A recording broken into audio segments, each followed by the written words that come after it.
it's John. Welcome back to Underhill Creations and Casting Solutions. In this video, I thought it'd be a good idea to share with you how I paint these pen stands. Since how I sell them painted and unpainted, I thought I'd show you how quick and simple it is to paint some of these, and we're going to start with the largemouth bass. Alright, so here's what I've got. I've got a flat, half-inch, fairly stiff bristle brush, and I've got a smaller detailed fine line brush.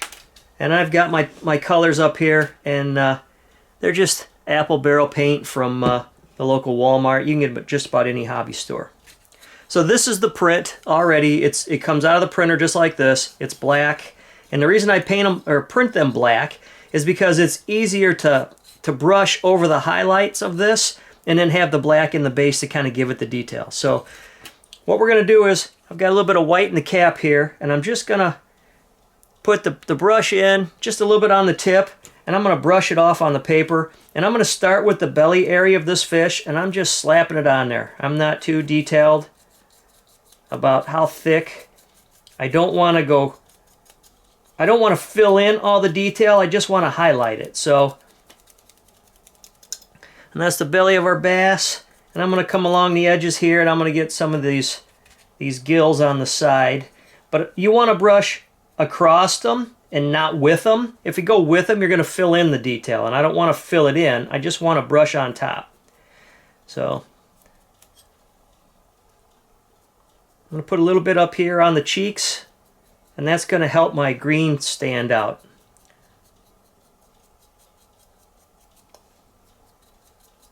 I'm not going to go real dark on it, but just enough. Well, we're just going to focus on the one side. So, all right, now I'm going to just brush that off real quick in water. It's important that your brush is dry. Now I'm going to start with a little bit of yellow. And how I look at this is, I start white on the bottom and then I work in. So I'm not going to go over my white on the belly because I want the belly to be white, but I am going to come in here with some yellow over some of these cheek areas and in the body here, in the middle of the body. I might as well do both sides. It'll save me from having to come back later and do it.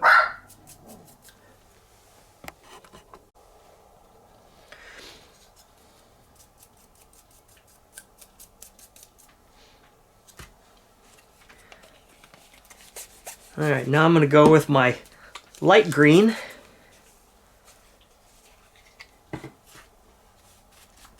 I'm not even going to wash the brush. I'm just going to kind of wipe it off because I'm going with green and it's going to blend with the yellow. So now I'm going to come in here. I'm going to brush up over the top of all of this. And again, I'm not doing anything other than brushing against the texture on the fish.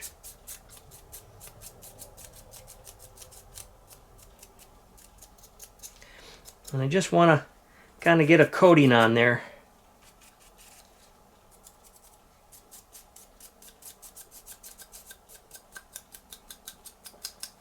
That's simple. And I'm also going to go down the back here and put some green. And it's okay to get a little green on that back fin, because I'm going to highlight the raised edges. So with that one, I'm going to get a little green in there. All right, and that's what we have so far. Now I'm going to go to my dark green. I always shake them up in between colors also, because if you don't use them after a while, they'll kind of separate.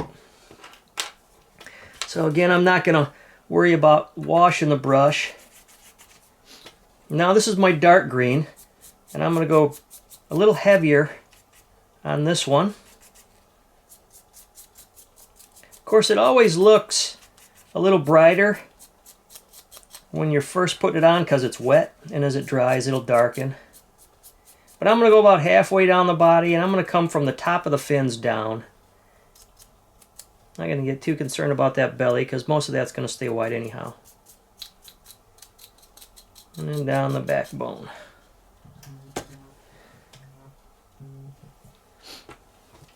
All right, now I'm going to go to black. The black, I'm going to wipe the green off on the brush, and this is what we call dry brushing because you're not really putting on big, thick, heavy coats. You're just kind of layering it on a little bit at a time. So I know the bass has stripes on the face, so I'm going to come in here and just kind of put some stripes in here. And I also know they have stripes down the back. So that's all I want to do with that. And I'm going to now take the brush, load it enough that I can brush back and forth down the back. And what I'm doing now is I'm highlighting all those raised spots. I'm going to come across the back a little bit and darken that. And I'm basically putting a shadow on everything, but it's also highlighting all the print on the side so it looks like the scales are jumping out a little more. Okay, now I'm going to wash the brush because I'm going to go back with a little bit of yellow.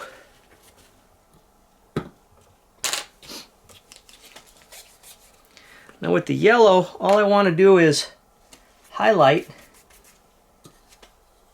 the top edge of my fins, like sunshine is drifting down on them. I'm going to come in here and highlight some of these edges just so that they kind of pop, and a little bit on these fins here.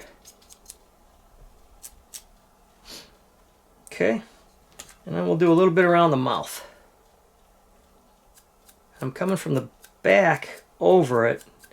That way it highlights all those edges and it keeps the dark down in the groove. All right, I can even go over the eye a little bit if I want, but now that my eye is highlighted with some green, I can see where to paint that.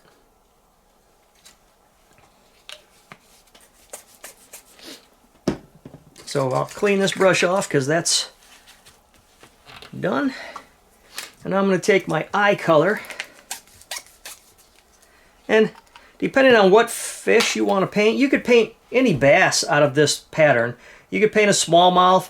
You could probably even paint a walleye, the way the mouth is shaped. It really all comes down to what you want to do. So now what I'm going to do is take the fine liner, and I'm going to come in here and I'm going to just paint the high edge of this eye.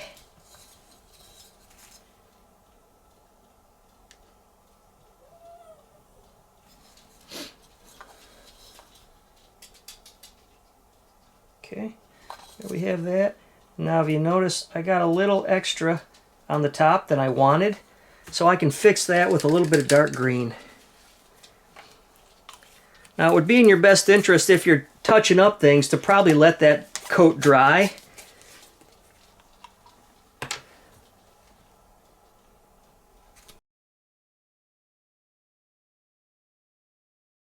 Alright, so I'm going to take a little bit of dark green, and all I want to do is cover up a little bit of this eye. I got a little extra on there, and it kind of made it oblong, and I don't want it like that. So that dark green is going to dry, and it's going to blend in with the rest of what's going on. There's enough of a shadow there.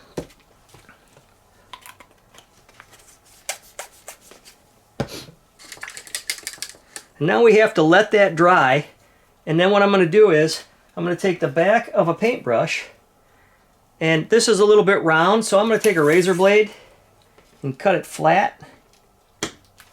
There. And now that that's flat, I can put a black dot in the middle of that eye. So I'm just going to hold this. I'm going to overload this so that it comes out large. And I'm just going to dot it on there. Try to do it so you can see it.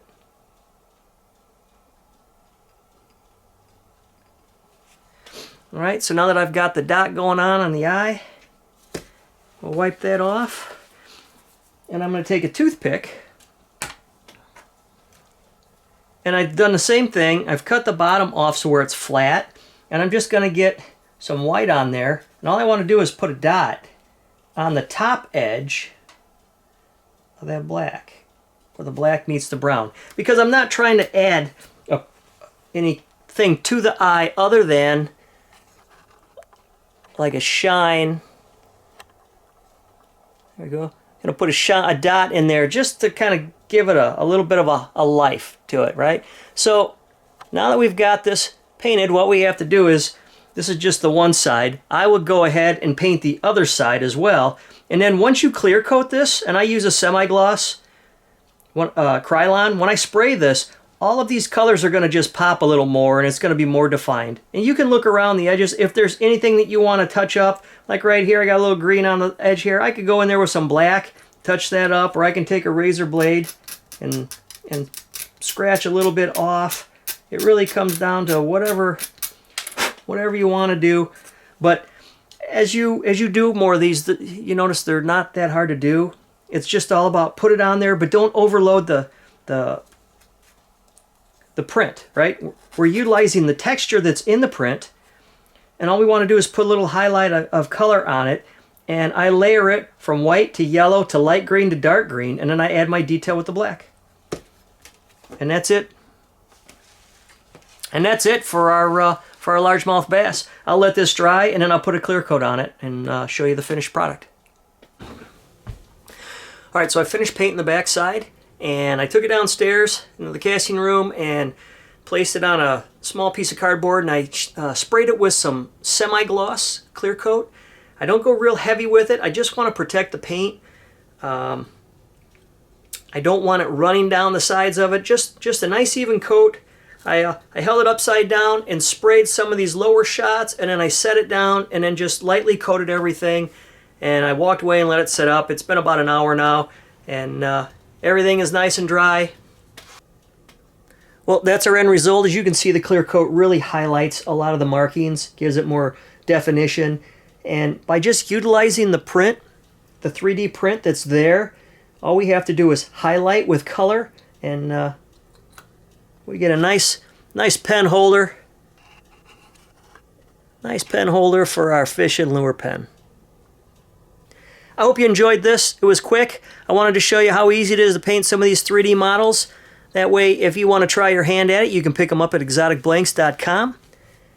So if you're doing craft shows, it's just another way for you to show off those pens you're making and make that pen a little extra special by adding a pen stand with it. It makes a great gift.